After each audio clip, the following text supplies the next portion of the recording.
Muito bem, queridos, vamos todos pegar as nossas Bíblias.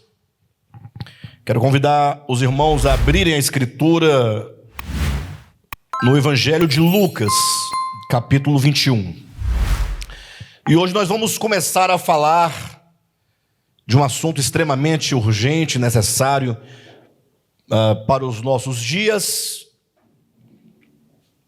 Uma palavra profética à igreja do Senhor deste último tempo. Uma palavra introdutória.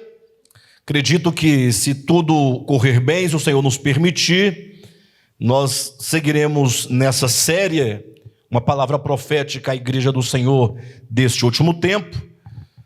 Vamos fazer uma abordagem no livro de Daniel, ali nos primeiros 6 capítulos, na primeira parte desse livro profético, de grande importância para nós. Mas hoje vamos fazer apenas uma introdução, no sentido de chamar a sua atenção para uma necessidade urgente, necessária, no sentido de um despertamento espiritual, até porque eu acredito que nós vivemos tempos proféticos. Eu creio nisso.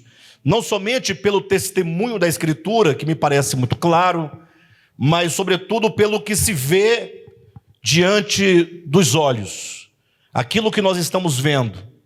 Eu sei que nem todos estão vendo, e outros vendo também não veem, e outros vendo fingem não ver.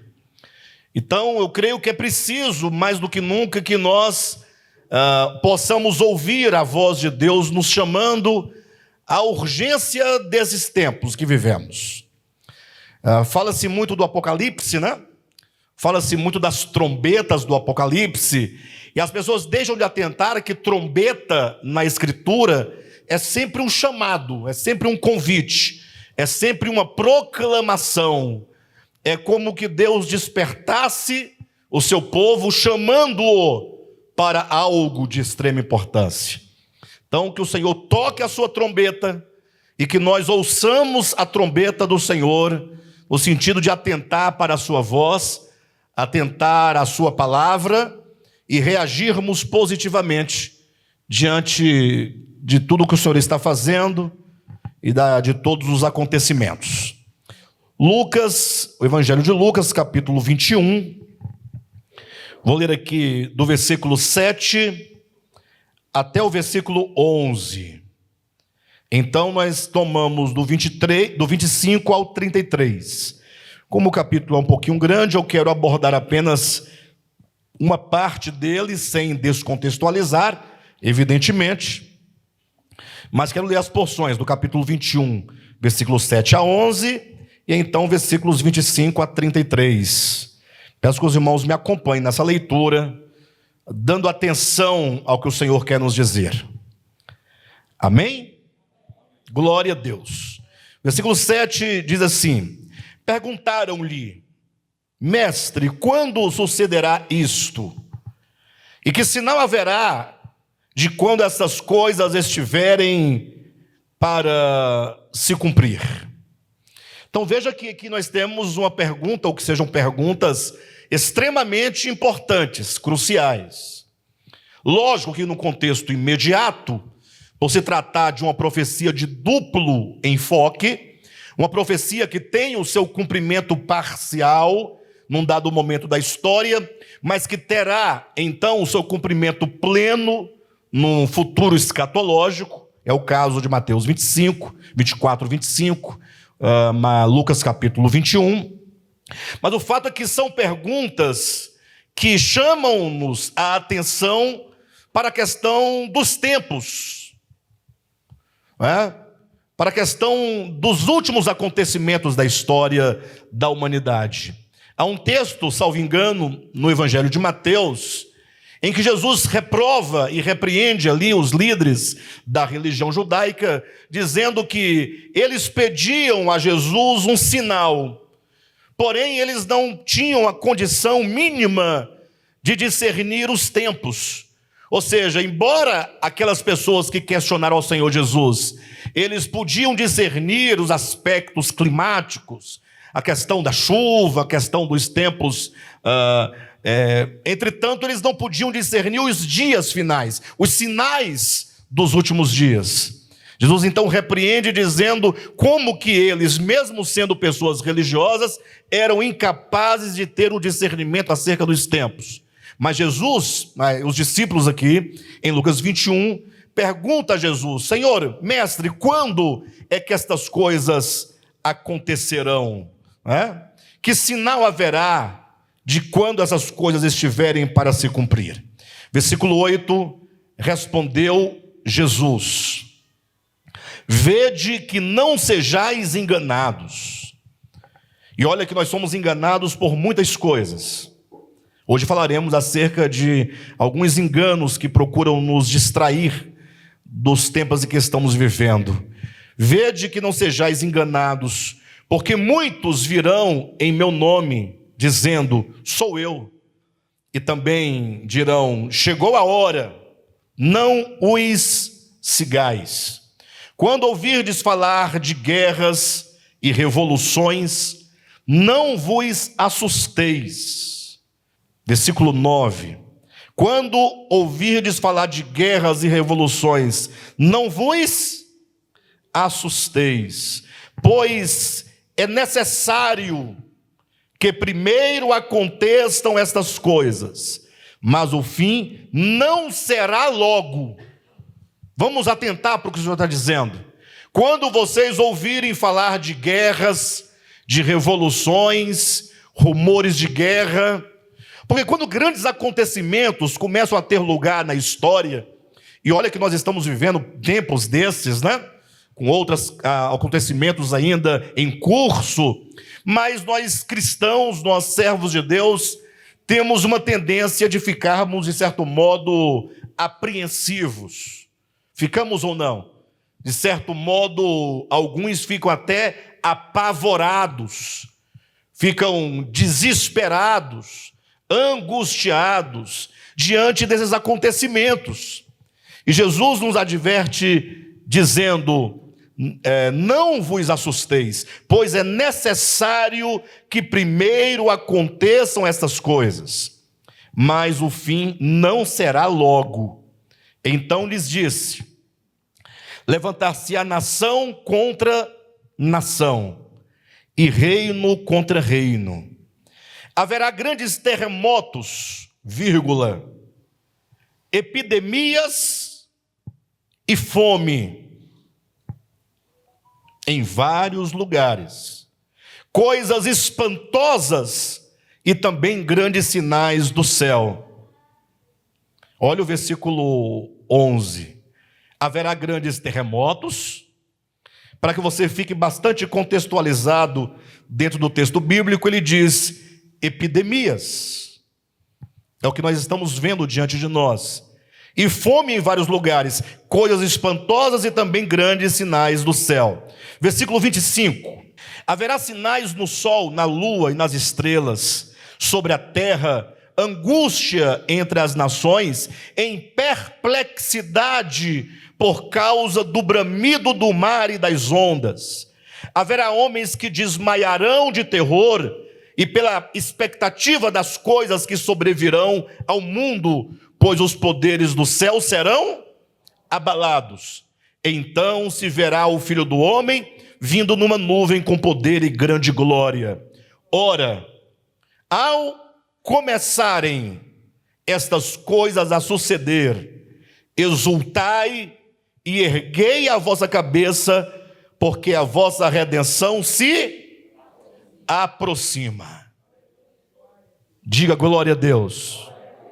Irmãos, nós não precisaríamos de palavras mais claras do que estas. Basta que se leia o texto das palavras de Jesus, e esse texto seria suficiente para gerar em nós um despertamento, para gerar em nós uma reação positiva frente aos últimos acontecimentos, aos tempos em que nós estamos vivendo. O versículo 28 diz, ora, ao começarem a acontecer estas coisas. Se no versículo 28 diz, ao começarem a acontecer, veja que no versículo 9 diz, quando ouvirdes falar de guerras e revoluções, não vos assusteis, pois é necessário que primeiro aconteçam essas coisas, mas o fim não será logo. Ou seja, o fim não será logo. Depois ele diz, quando essas coisas começarem a acontecer. Ou seja, se nós pudéssemos perguntar em que momento da história nós estamos vivendo, eu diria que, pelos cumprimentos das profecias, nós estamos exatamente neste versículo 28. Quando essas coisas começarem a acontecer. Eu não quero gerar pânico, desespero em ninguém, até porque o objetivo dessa mensagem é exatamente o contrário, nos levar a exultar, a erguer a cabeça, a olhar para cima, nos voltar para o Senhor, nos apegar com mais firmeza às verdades que temos recebido, mas o fato é que nós estamos vivendo tempos proféticos. Se alguém pensava que nós não viveríamos esses tempos proféticos, fique sabendo, nós estamos, pelo menos no que diz nesse versículo 28, ao começar a acontecer estas coisas. Estamos no início de um tempo de grandes acontecimentos. Alguém poderia dizer eventualmente, não pastor, mas guerras, rumores de guerras, terremotos, epidemias, essas coisas sempre houve em todo o tempo, em toda a história humana houve essas coisas. Mas o fato é que quando nós lemos a Bíblia com atenção, e lemos também a história da humanidade, vamos perceber que na medida que os tempos evoluem, os tempos avançam, essas coisas vão ficando mais tensas e vai tendo um alcance global. Porque enquanto no passado as coisas aconteciam mais de modo localizado, nós estamos vivendo num mundo globalizado, não se pode mais viver isolado do mundo. Nós não vivemos mais numa ilha, vivemos numa web, vivemos numa teia, o mundo está todo conectado. Basta que um único vírus surja em qualquer lugar do mundo para que em poucas horas, em poucos dias, todo o mundo esteja contaminado e seja sujeito a um vírus que é capaz de destruir milhares de vidas. Então, nós estamos vivendo nesse tempo global. Fizemos uma ocasião atrás, uma live, pastor Josué e eu, e falávamos ali sobre o cumprimento e abertura dos selos do Apocalipse. E na ocasião nós trouxemos à Igreja do Senhor uma ideia que até então não tínhamos trazido.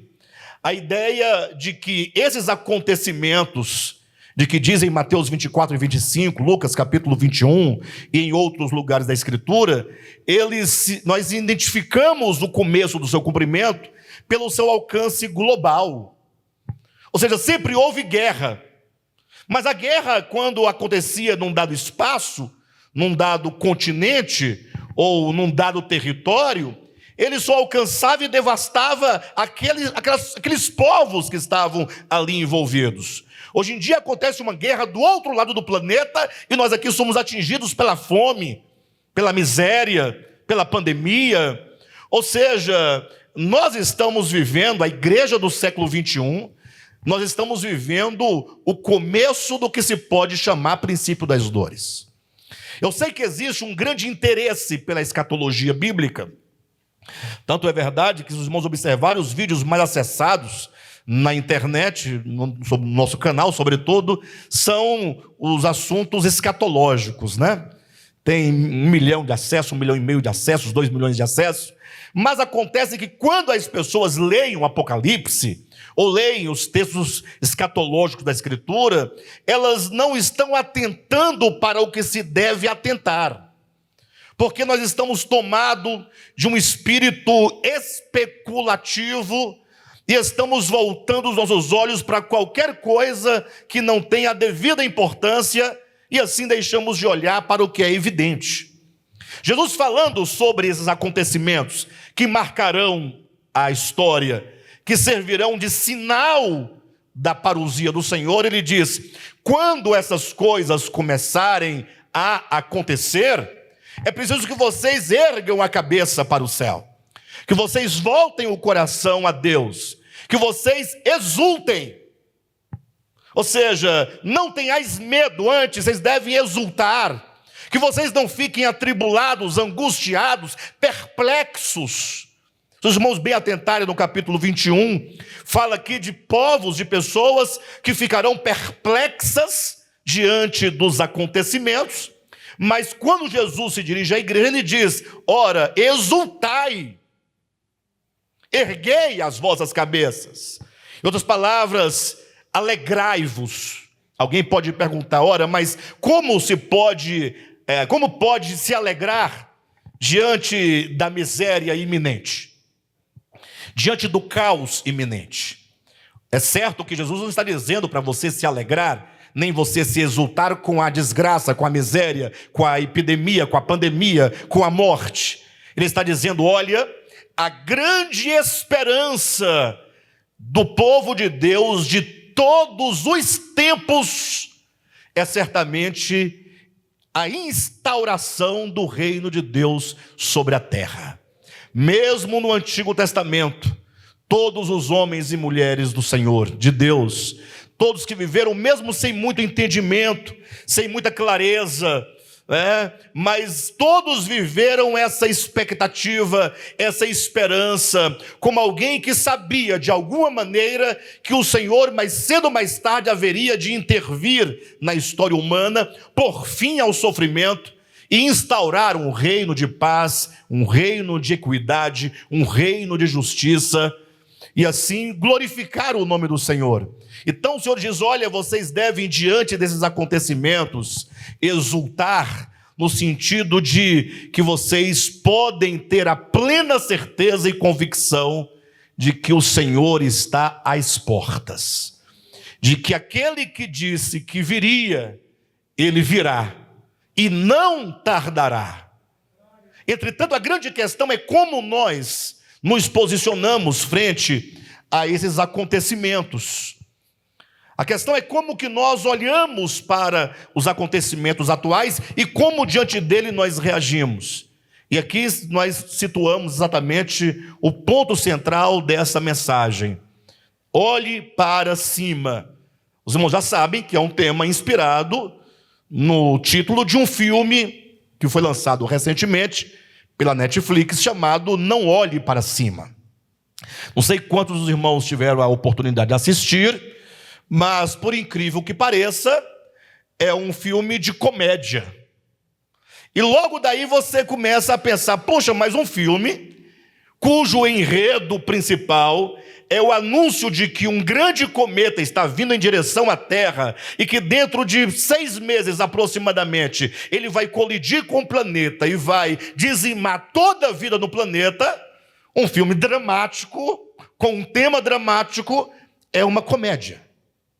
E logo isso me desperta a atenção, porque quando eu li a sinopse do filme e eu vi que ali se tratava de uma comédia, e eu vi então qual era a trama central do filme, que é essa grande proclamação, anúncio de que a terra haveria de ser ceifada dentro de 6 meses, eu parei para pensar qual é a relação entre um tema dramático e o gênero de comédia. Vocês não param para pensar isso? Por que essa mistura? Será que há alguma mensagem que está vindo embutida nesse filme e que todas as pessoas, ao assistirem, deixam passar a mensagem principal que o filme quer transmitir? Infelizmente, queridos, nós ouvimos músicas, nós lemos livros, assistimos a filmes e geralmente o fazemos por entretenimento. Nós somos uma geração do entretenimento, uma geração mesmo que muito insensível às coisas verdadeiras, às coisas reais, às coisas que realmente valem a pena. Nós somos uma geração do videogame, uma geração, eu ia falar do Orkut, mas somos geração do Orkut, viemos de lá. Somos geração do TikTok, que nós temos ali um pequeno vídeo de 1 minuto ou 2 minutos, só para nos fazer sorrir, seja do tombo que uma pessoa leva, seja de qualquer coisa, mas coisas que nos distraem o entendimento. Será que ao trazer um filme do gênero comédia, com uma trama de um acontecimento como este, de que a terra haveria de ser destruída em 6 meses, toda a vida seria ceifada, a vida seria dizimada do planeta, será que nós não temos aqui alguma coisa como que nos dissesse, olha, diante de questões tão graves, que é a vida humana, a existência do planeta, as questões apocalípticas, será que nós não estamos sorrindo quando nós deveríamos chorar? Será que nós não estaríamos vivendo diante de um grande drama? As profecias se cumprindo, o que Jesus falou, o que os profetas disseram, os apóstolos anunciaram, estão diante de nós, mas nós encaramos tudo como uma comédia. Tudo no sorriso, nada entra em nós para nos trazer de volta à terra, nos firmar os pés no solo, para podermos olhar e, como seres inteligentes, por um momento, nos perguntar o que a humanidade está fazendo.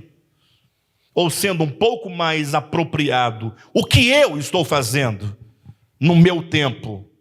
O valor que eu estou dando às minhas oportunidades, ou às oportunidades que Deus nos tem dado. É interessante que esse filme também traz um título. Não somente esse contraste, não é? Do enredo, da trama do filme com o seu gênero, mas olha o nome do filme, Não Olhe para Cima. Você não pode deixar passar despercebida a ideia de que você tem aqui uma oração no imperativo. Não olhe para cima. De quem que é essa voz? Ou não é uma voz? Ou não é uma mensagem? Ou nós vamos perder o senso e achar que um filme se faz apenas para o entretenimento? Todo filme, a despeito do seu gênero, toda música a despeito do seu gênero, tem uma intenção. Existem propósitos por detrás de todas as coisas que se faz conscientemente. Só não tem intenção aquilo que você faz sem consciência. Aquele jovenzinho de 12 anos, 11 anos, 10 anos de idade, 9 anos de idade, já passei por essa fase, eu sei, que fica ali apaixonado, uma paixão que ele não sabe nem o que é paixão, por alguém, e fica escrevendo aqueles poemas, né, que não dizem absolutamente nada, e ele acha que diz tudo. Isso de fato não tem nada a ver, não traz nenhuma mensagem, é só a sua tolice mesmo, da sua meninice. Mas todas as vezes que eu olho para um livro, seja ele qual for, quando eu assisto algum filme, o que é muito difícil acontecer, e mesmo quando assisto é muito difícil concluir o filme, este mesmo não consegui assistir tudo, confesso aos irmãos. Preferi ler a sinopse do filme e ter a noção dos aspectos gerais. Até porque não é meu interesse falar especificamente sobre o filme. Mas o fato é que quando eu olho para uma criação que há uma inteligência por detrás, eu entendo como sendo em cada uma dessas criações uma voz profética. Seja ela a voz profética de Deus, seja ela a voz profética das trevas. Mas o fato é que o mundo é conduzido por essas coisas. Nós somos forjados. Nós somos formatados. A nossa mente, a nossa consciência ela é uma consciência plástica, que pode ser moldada. Lembra quando o apóstolo Paulo diz, no livro de Romanos, no capítulo 12, não vos conformeis a este século? Ou seja, está dizendo que a sua mente humana, o seu coração, ele é moldável de acordo com a forma que você se permite ser ali moldado, ganha a forma da forma que você se permite. O título do filme diz, não olhe para cima.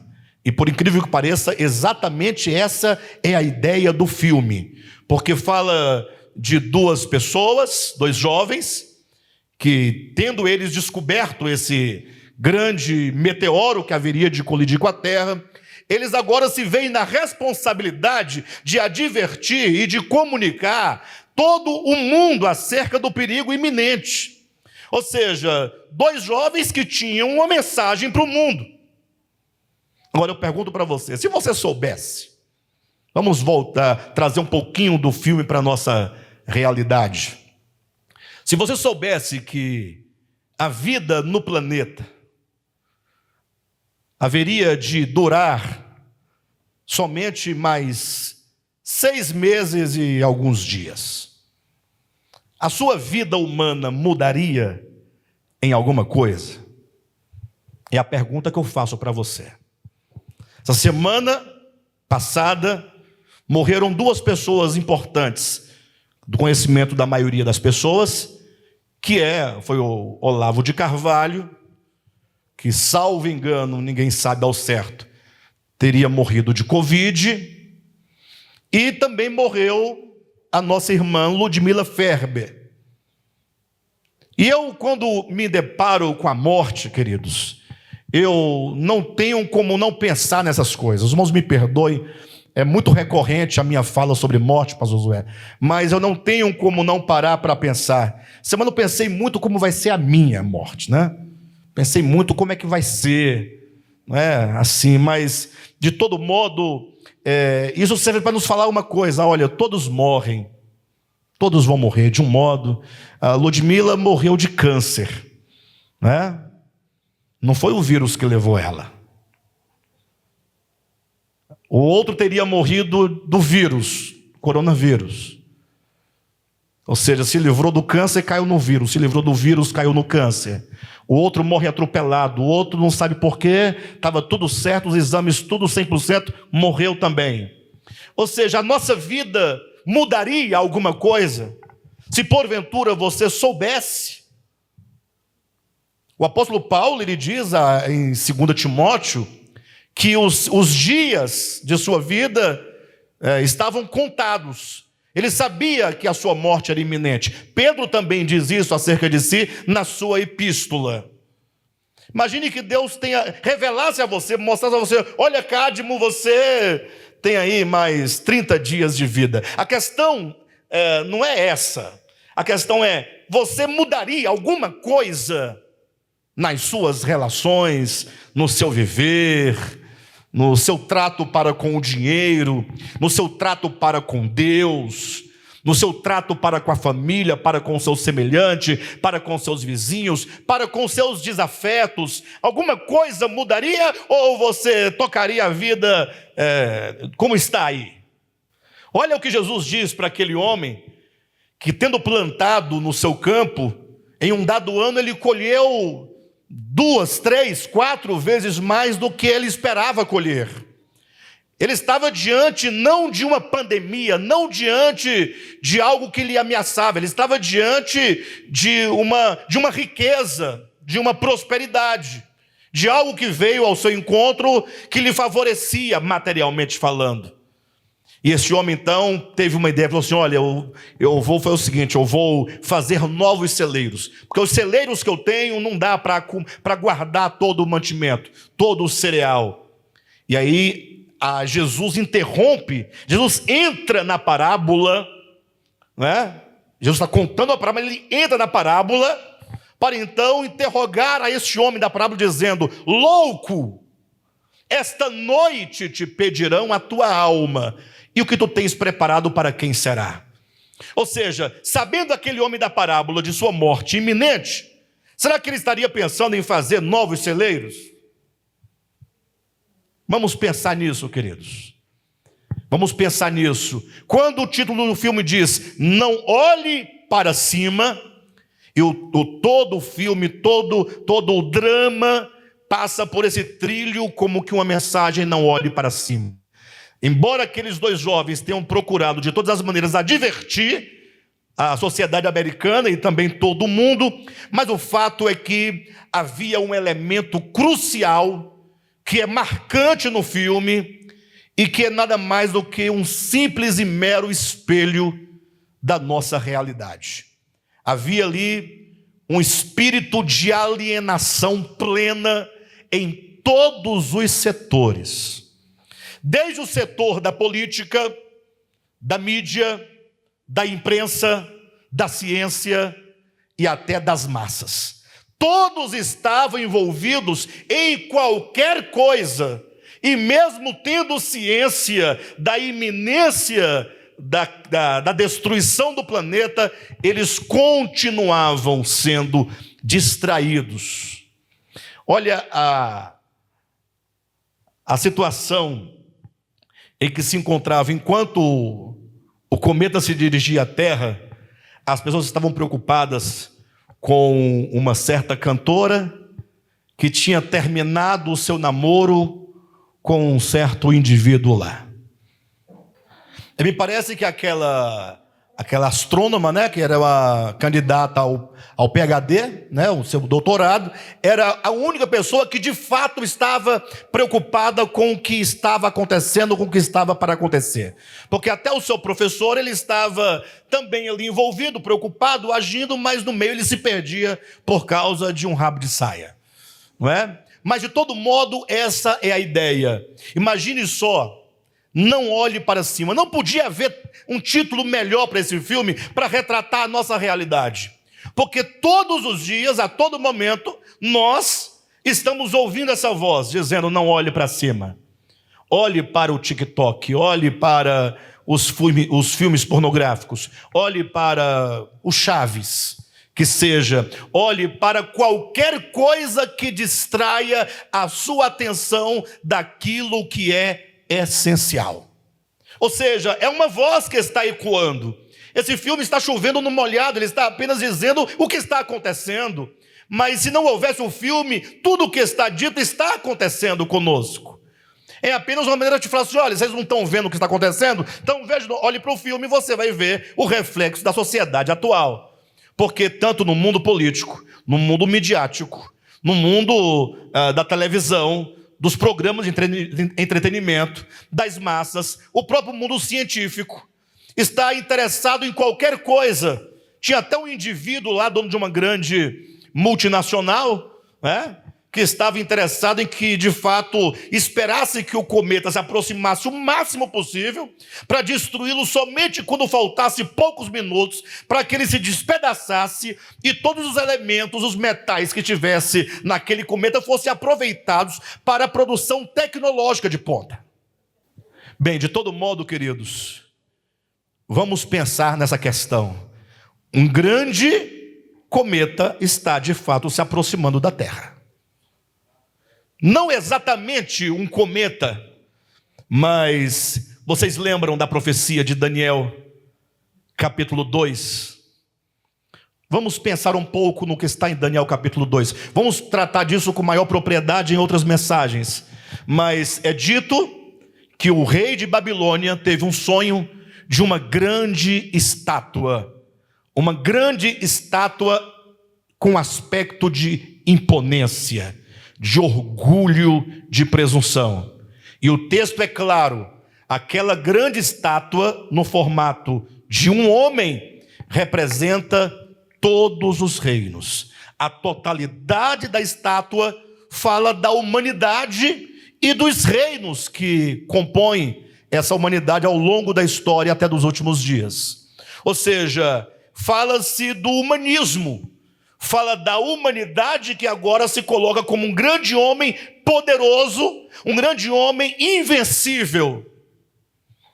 E é dito na profecia que num dado momento uma pedra foi cortada de uma grande montanha sem auxílio de mãos, e que aquela grande pedra foi arremessada contra aquela estátua para destruí-la completamente. Então Daniel 2 já falava de uma grande pedra sendo arremessada. Alguém fala: pastor, mas essa pedra o que é? Um cometa que vai colidir com a terra? Não, esse é a grande pedra, diz o livro de Daniel, é o reino de Cristo Jesus. Ou seja, o reino de Cristo vem para destruir todos os reinos humanos, para pôr a cabo todo o antropocentrismo, todo o humanismo, tudo aquilo que usurpa o lugar de Deus e que lhe nega a glória que lhe é devida. Porque a questão do juízo e da escatologia está vinculada com o fato de que os homens não dão glórias a Deus, não reconhecem o senhorio do Senhor, porque somente negando a Deus e negando o seu senhorio é que então o homem pode abrir uma janela da sua consciência para se colocar no centro da história, como se o homem fosse a razão de todas as coisas. Então o fato é que nós estamos vivendo esses tempos em que o reino de Deus está se aproximando no sentido da sua grande manifestação. E nós estamos aqui, diante de acontecimentos terríveis. Eu quero advertir os irmãos de que essa pandemia, ela não vai acabar, mas nós vamos nos acostumar com ela. Vamos conseguir conviver com ela. Vamos conseguir conviver com ela. Mas o fato não é que nós vamos conseguir conviver com ela. O fato é que quando essa pandemia estiver já no seu arrefecimento final, virá outra. Pior do que esta. Não é para amedrontar os irmãos, não é bobagem. É só você olhar para a Escritura, porque quando você lê o Apocalipse, vai ver pelo menos 2 séries de grandes juízos que vão se intensificando cada vez mais. Ou seja, a ideia não é de que nós vamos viver dias de grande bonança no final da história. Não, é o contrário. Vamos ver tempos difíceis. Ou seja, os acontecimentos previstos nas profecias vão se cumprir. Agora, estranho, eu estava lendo algumas reportagens a semana passada, que dizia o seguinte, que essa pandemia atual, ela foi prevista pelo Bill Gates antes de haver a pandemia. Chega a ser estranho, porque ou ele é um profeta ou ele é um suspeito. Um dos dois, né? Calma, não vamos por aí. Eu estou dizendo que ou é profeta ou é suspeito, porque, olha, advertindo o mundo, porque uma grande pandemia pode vir. Temos que levantar recursos, temos que nos preparar. E agora veio a pandemia, todo mundo viu, e novamente ele vem para o cenário da mídia para dizer que a nova pandemia também vai chegar. Mais letal, muito mais letal do que essa. E aí a gente faz o que agora? Este é o grande ponto. E o que nós temos visto? E o que nós temos advertido aqui deste púlpito aqui, para os irmãos? Nós temos visto que nós, cristãos, nós, igreja do Senhor Jesus, estamos olhando para o lugar errado. Estamos olhando para a vacina. Se a vacina funciona ou não funciona. Não, a vacina não funciona, isso é bobagem. Isso aí é só, tá ok. Não, a vacina é a solução, vai resolver, vamos tomar. E aqui a discussão não é essa, tá? Eu estou dizendo que nós estamos completamente envolvidos nessas questões que, na verdade, só nos dividem. Nós estamos nos dividindo. Nós estamos criando conflitos familiares, internos, conflitos na igreja. E o que Jesus diz para nós? Essa é a grande questão. Quando estas coisas começarem a acontecer, qual deve ser o nosso posicionamento? Essa é a questão. É isso que eu quero dizer aos irmãos. Essa é a mensagem que eu quero transmitir aos irmãos. Lucas 21, versículo 28. Veja direitinho. Ora, ao começarem estas coisas a suceder. Ora, ao começarem estas coisas a suceder. Pensa nisso. Ouça Jesus dizendo. São palavras de Jesus. Jesus está falando conosco agora, nestas palavras. Você é servo de Jesus? Você é discípulo de Jesus? Olha o desafio. Jesus está nos dizendo: Vera, quando estas coisas começarem a acontecer, quem está entendendo? Nós somos discípulos de Jesus, nós somos a igreja que quer participar da grande manifestação de Cristo para toda a terra. Você é aquele que quer ser manifestado como filho de Deus, para que todos vejam Deus em você, para que Cristo seja contemplado em nós, e para que Cristo seja exibido, mostrado, revelado em nós. Jesus está dizendo para nós aqui, diante desse tempo em que nós estamos vivendo: pastor, eu vou me mudar para uma grande chácara, uma fazenda, eu vou fugir da situação. Seria uma saída boa, né? Puxa, o mundo pegando fogo e você, cai fora. Fica lá, escondido, sozinho. Você sabe que tem pessoas que fazem isso, né? Fazem até esconderijos subterrâneos, levam mantimento lá para dentro. Você fala: não, graças a Deus que eu já estou aposentado, tenho minha aposentadoria garantida, eu vou me isolar, vou ficar isolado, porque as coisas vão piorar. Nós queremos que não piore por enquanto, mas de todo modo nós temos nossos planos, né? Nossos planos.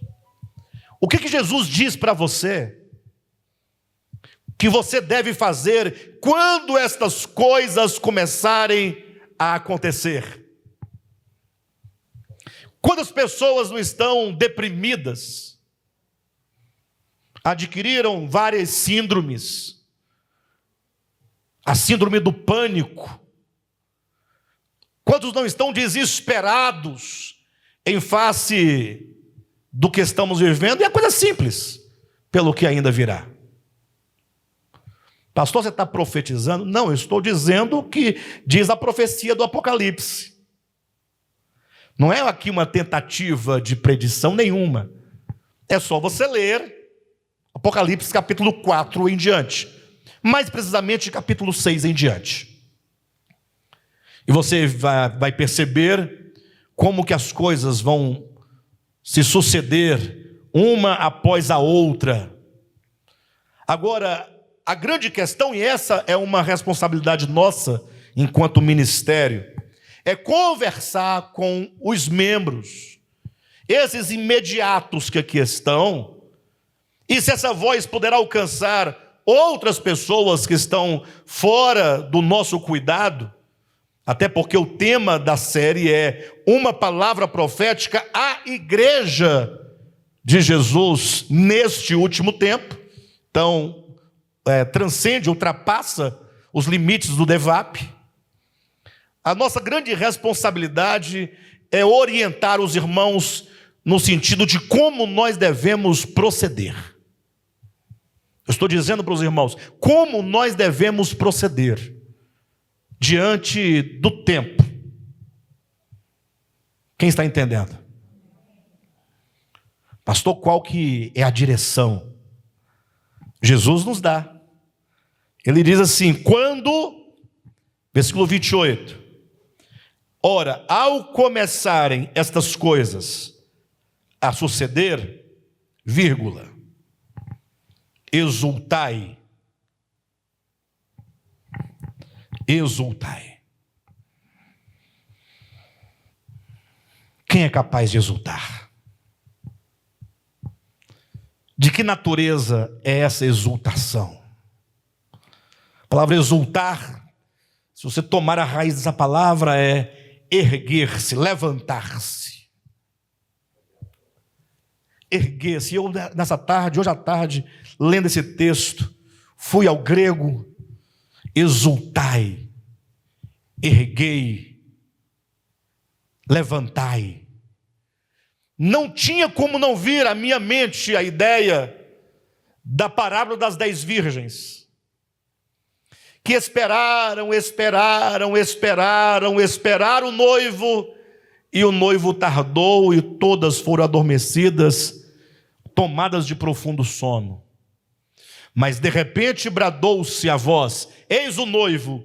E elas então se despertaram, se levantaram, se ergueram. O contexto dessa parábola é outro. Lá trata mais especificamente acerca dos mortos, dos que morreram com Cristo. Mas a ideia que eu quero que os irmãos tenham é de que num dado momento elas se dão conta agora, se despertam, se levantam para a iminência da chegada do noivo. Então Jesus diz: levantai-vos, exultai-vos.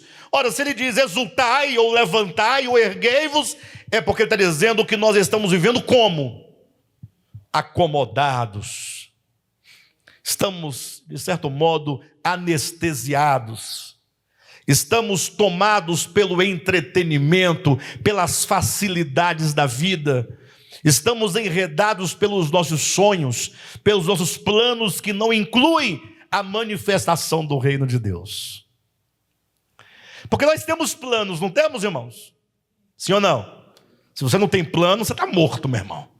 Acorda, levanta. Agora a questão é: será que nos nossos planos tem lugar para o reino de Deus? O que você vai fazer nos próximos 5 anos? Você tem algum plano? O que você está pensando que você vai fazer nos próximos 5 anos? Vou concluir minha faculdade, vou ter passado num concurso público, vou ter juntado uma grana para dar entrada num apartamento, vou me aposentar, vou fazer isso, vou fazer aquilo outro. Nos seus planos tem lugar para a manifestação do reino de Deus? Ou o que se pode fazer? Jesus está dizendo: quando essas coisas começarem a acontecer, gente, isso é um sinal. Jesus está dizendo: vocês não serão pegos de surpresa. Vamos citar o texto da vinda como ladrão, Josué. Ora, mas o próprio Paulo vai dizer em 1 Tessalonicenses capítulo 5, que nós não estamos em trevas, e nem estamos bêbados, nem estamos dormindo, nós que andamos na luz.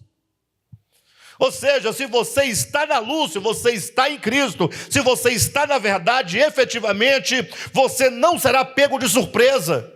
Enquanto está todo o mundo anestesiado, tomado por um espírito, e uma ilusão, uma alienação de consciência, de mente, você está claro. Jesus disse: quando você vir estas coisas acontecendo, levante-se, reaja. É verdade, Jesus vai voltar. É verdade. Aquele que disse que viria, virá, e não tardará. Hebreus capítulo 10. Aquele que vem, virá, e não tardará. O que se segue a isso? Aquele que vem, virá. Quem conhece o texto de Hebreus capítulo 10? E não tardará. Todavia. Gente, esse todavia faz uma diferença.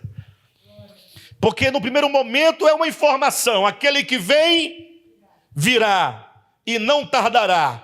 Quando ele diz todavia, esse todavia te pega pelo colarinho, te chama a atenção, te traz para perto e diz todavia, ou seja, diante da iminência daquele que vem, o justo viverá pela fé. Ou seja, você tem que ter uma atitude de fé, uma coragem de fé, um gesto de fé, uma prontidão de fé. Ou seja, eu vou começar a arrumar as minhas malas, vou começar a colocar a minha vida em ordem, não dá tempo mais de brincarmos de cristãos. Um irmão do Sem Fronteiras essa semana postou no grupo Sem Fronteiras um tema para discussão, muito interessante por sinal, um tema que nós precisávamos discutir, uma hora numa mesa comendo um churrasquinho bem gostoso, uma Coca-Cola gelada, e nós conversarmos. O irmão dizia, porque houve a morte do Olavo de Carvalho, e a discussão que ele trouxe lá da família dele dizia mais ou menos assim: e aí, Olavo era cristão ou não era cristão? Como é que é esse negócio? Fumava igual caipora e falava muito palavrão. Aí, se você estender a conversa, a pergunta: ele é salvo ou é perdido? Pode chamar o indivíduo desse de cristão ou não? Eu pergunto: e quem é que você pode chamar de cristão? Hã? Quem é que você pode chamar de cristão? Porque você está aí dizendo que o fulano não é cristão, que o outro não é cristão, que o outro não é cristão. Você está fazendo a seleção, você já está separando o joio do trigo desde agora, anjo do Senhor. Você já está fazendo a seleção.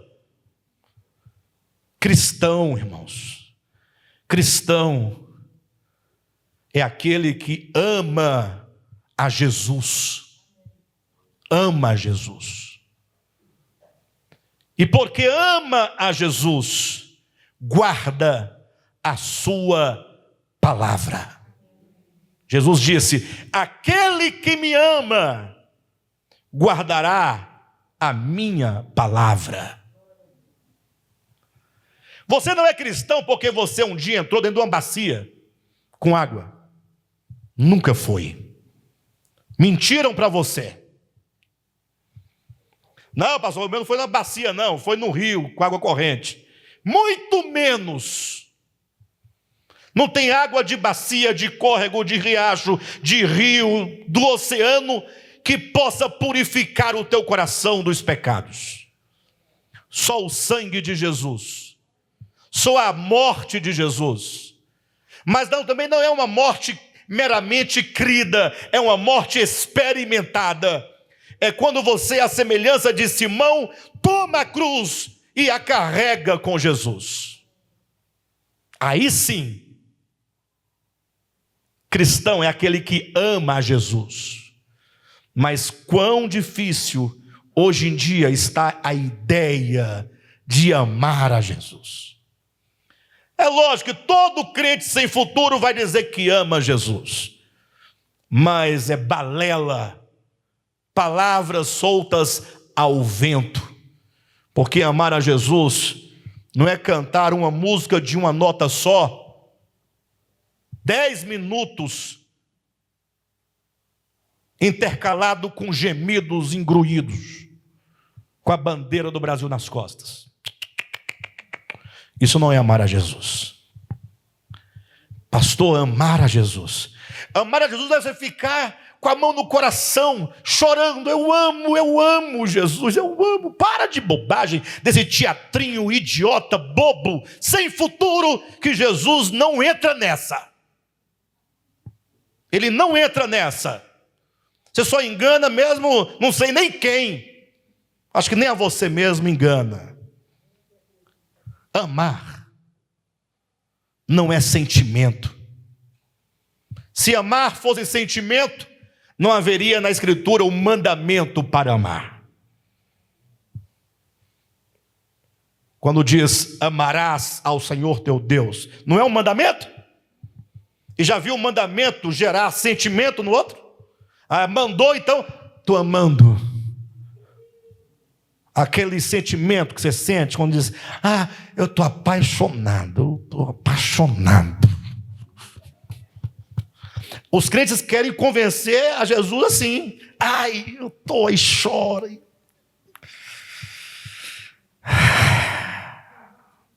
Não é por aí. Pastor, então como é que é? Aquele que me ama, disse Jesus, guardará a minha palavra. Ouça a palavra de Cristo. Se eu fosse você,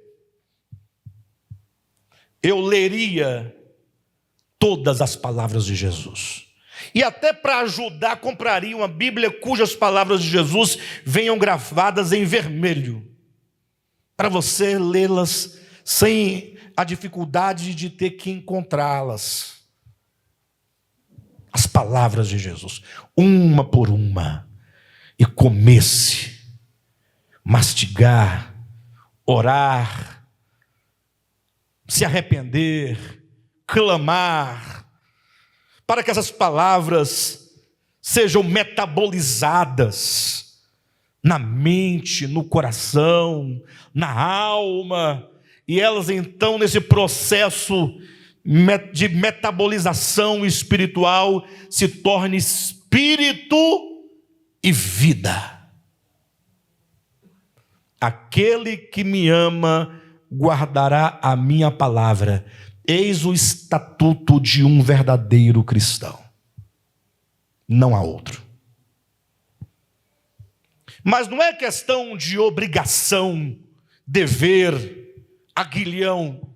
Não, você precisa ler essas palavras, e quando você entrar nesse processo de leitura das palavras de Jesus, a sua primeira experiência vai ser de estranhamento, porque é a luz e as trevas. Nós somos opostos às palavras de Jesus. Nós não somos nada daquilo, tudo diferente. A gente vive num mundo competitivo, no mundo de inveja, no mundo do dinheiro. O Deus adorado nesse século são dois: o ego e o dinheiro, Mamon. Ninguém vive sem ele. Lógico que ninguém vive sem ele. Mas o problema é quando nós vivemos em função dele. Jesus diz: aquele que me ama guardará a minha palavra. Então, o estranhamento é a primeira experiência. Mas você insiste agora em oração, no sentido de clamar por Jesus. Clamar. Você tem uns exemplos da Escritura. A mulher hemorrágica do fluxo de sangue. Quem já leu?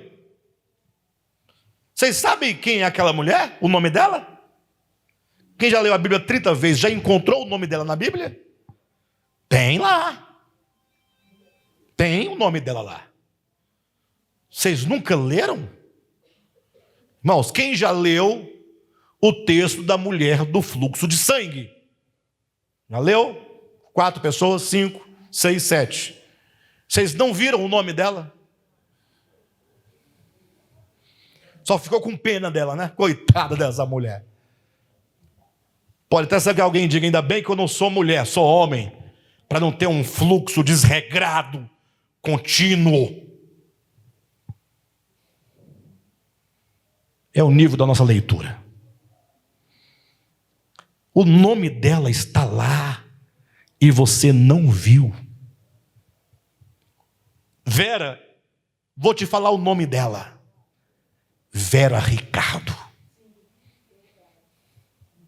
Pedro, o nome dela é Pedrão. Alexandre. Aquela mulher é o homem que está o quê? Morrendo. Fluxo de sangue, perda de vida. É a vida se esvaindo e o homem morrendo, cumprindo o que está em Gênesis capítulo 2, 17. Se o homem viver por meio do seu conhecimento, morrendo, morrerás. E então, diante do Senhor, lendo as Escrituras, lendo as suas palavras, você, como aquela mulher, vendo-se morrendo, precisa agora romper com a densidade da multidão e então fazer todo o esforço, um esforço desesperado em dizer: eu preciso tocar nas virtudes do Senhor. Porque se eu não dou conta das palavras de Cristo, eu preciso de poder. E esse poder sai dele, procede dele. É o poder de Deus que nos liberta e nos faz ouvir, atender e proceder segundo a sua palavra. Você não dá conta, eu não dou conta. As palavras de Jesus são do céu, nós somos do inferno. Nós somos do abismo, do Tártaro. Mas, se você toca as vestes do Senhor, dele sai poder, sai virtude. Ou seja, nós não podemos ficar parados, olhando para a mídia, olhando para os jornais, olhando para os governos, olhando para as vacinas, para o vírus, para a pandemia. Devemos fazer como Jesus. Quando essas coisas começarem a acontecer, exultai, erguei, se levante, comece a reagir, porque a vossa redenção está próxima. Quem crê nessa palavra? De verdade? Pois se você crê nessa palavra, no próximo domingo eu vou começar a trazer aspectos práticos desse erguei. Desse erguei. Vamos nos erguer, irmãos. Vamos nos erguer. Vamos exultar, levantar as nossas cabeças. Vamos dizer não à voz que diz a nós: não olhe para cima. E vamos então olhar para cima. Amém?